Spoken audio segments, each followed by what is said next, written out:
علی رسول الکریم اما بعد فاعوذ باللہ من الشیطان الرجیم بسم اللہ الرحمن الرحیم۔ میرے محترم دوست بزرگ، اب میں ان بچوں کے بارے میں بات کرنا چاہتا ہوں جو بچے کی عمر تقریباً 3 سال ہو گئی۔ بعض وقت میں بچے 1 سال ہونے ہیں ہلکے پلکے چلنے لگتے ہیں، 2 سال ہو گئے تو صحیح چلنے لگتے ہیں، اور 3 سال ہو گئے تو اس کو صحیح طریقہ سے دوڑنا بھاگنا چاہیے۔ ماشاءاللہ وہ اسکول جانے والے بچے ہو گئے مدرسے میں، ان کو تو ابتدائی جو ہے قرآن مجید کی تعلیم شروع کر دینا چاہیے۔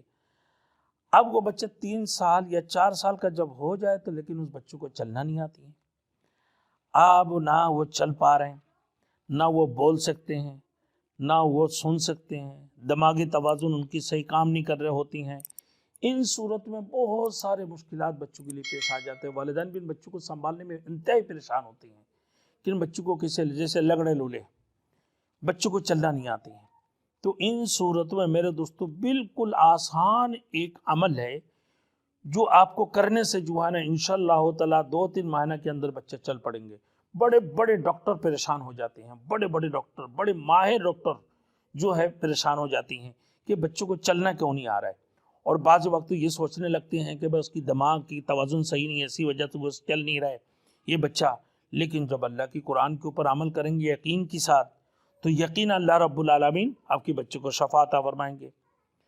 وہ کیا ہے؟ 1111 مرتبہ یا متینو، 1111 مرتبہ آپ تسبیح لیں، 1111 مرتبہ تسبیح کی لے کر اس کے اندر زیتون کی تیل پر آپ دم کریں، اور روزانہ اس بچے کی ٹانگوں میں اور ہاتھ میں، پاؤں میں، سر میں یہ مالش کرتے رہیں۔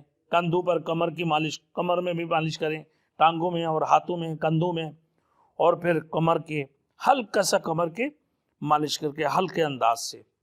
پھر جب آپ مالش کریں گے انشاءاللہ تعالیٰ 1 مہینہ نہیں، 2 مہینہ نہیں، 3 مہینہ نہیں، بچے 2-3 مہینہ کے اندر بچے انشاءاللہ تعالیٰ چل پڑیں گے۔ اور جو بچہ نہ بول سکتے، نہ صحیح طریقے سے بچہ نہ جو ہے نا چل پھر سکتے ہیں، اس قسم کی ذہنی توازن بھی صحیح نہیں ہے، ان حالتوں میں بھی اللہ رب العزت ان بچوں کو شفا عطا فرمائیں گے۔ کیا ہے؟ یا متینو، صرف ایک ہی اللہ رب العزت کی صفتی نام ہے یا متینو۔